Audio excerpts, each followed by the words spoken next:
ಎಲ್ರಿಗೂ ನಮಸ್ಕಾರ. ನಾನು ನಿಮ್ಮ ಶ್ರೀಧರ. ಹಾಯ್ ಪುಟಾಣಿಗಳ.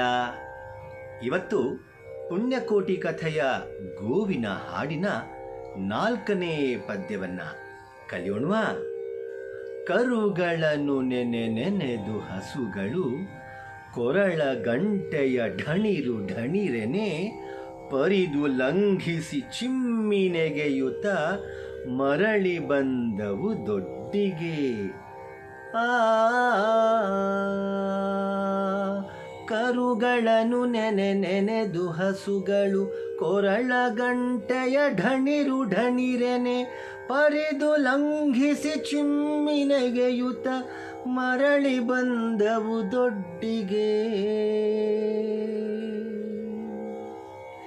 ಕರುಗಳನ್ನು ನೆನೆದು ಹಸುಗಳು ಕೊರಳ ಗಂಟೆಯ ಢಣಿರು ಢಣಿರೆನೆ ಪರಿದು ಲಂಘಿಸಿ ಚಿಮ್ಮಿನೆಗೆಯುತ ಮರಳಿ ಬಂದವು ದೊಡ್ಡಿಗೆ.